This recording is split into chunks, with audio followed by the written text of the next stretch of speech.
Beneath the wealthiest city in the world, a civilization thrived for decades, building homes, cultivating art, and enforcing laws, yet remained utterly invisible to those who walked directly above them. For years, whispered urban legends spoke of these mole people, spectral figures mutated by darkness, dwelling in a subterranean labyrinth. Sensational tales painted them as monstrous, driven by primal instincts. But the truth, as always, is far more complex and haunting than fiction.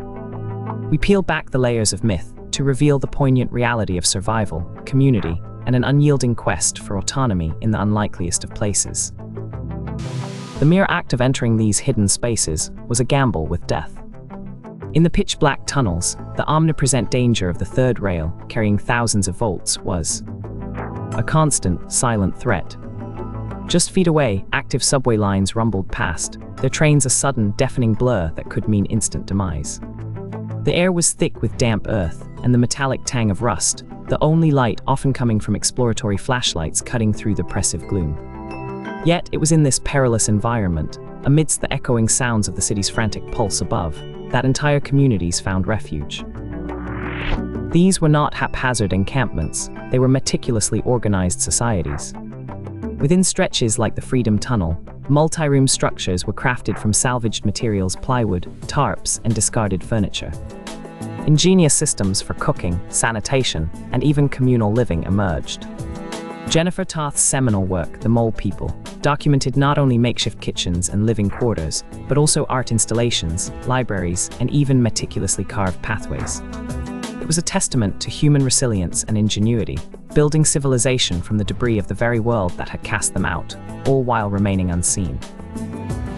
From the quiet determination of Tunnel Tony to the philosophical musings of Bernard, each resident carved out a distinct existence. These individuals weren't merely running from responsibility. Many were fiercely protective of their autonomy, creating a micro-society far removed from the bureaucracies and patronizing charity of the surface world.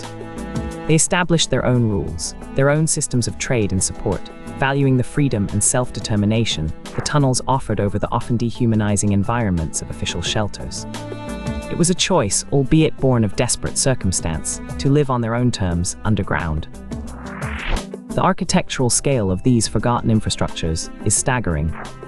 Constructed with robust materials, these tunnels were designed to last, a testament to early 20th century engineering prowess.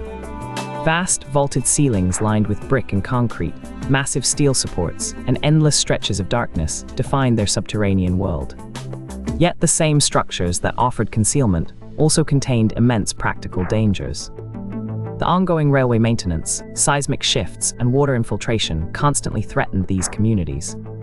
Understanding the materials and design reveals not just the scope of these underground habitats, but also the sheer willpower required for daily survival within them.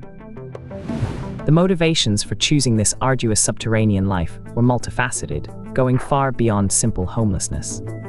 While addiction and mental health challenges certainly played a role for some, an equally powerful draw was the profound desire for personal space and freedom. Many sought refuge from the incessant demands of city services, the public scrutiny, and the cycle of temporary shelters. The tunnels, however dangerous, offered a sense of control over one's immediate environment that was often absent in the structured, surface-level alternatives.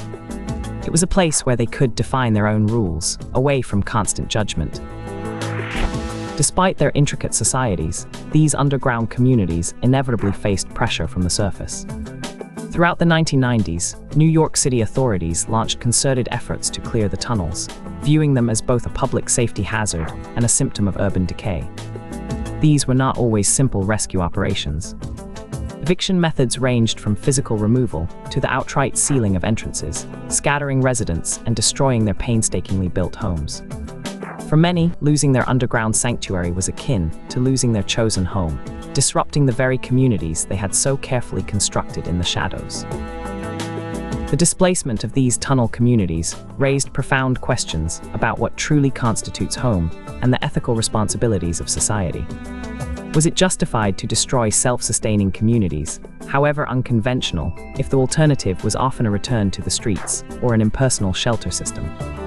The ultimate fate of many displaced individuals remains unclear, lost back into the urban fabric or forced into new, equally precarious existences. The legacy of the Mole people serves as a discomforting mirror, reflecting society's ongoing struggle to reconcile its ideals of progress with the dignity and autonomy of its most marginalized members. The Mole people were not monsters, nor were they merely victims. They were an ingenious, resilient society, forged in the unlikeliest of urban shadows, their story a powerful counter-narrative to the city's glittering facade. Their existence forces us to confront uncomfortable truths about homelessness, freedom, and the societal structures that push individuals to seek solace in darkness.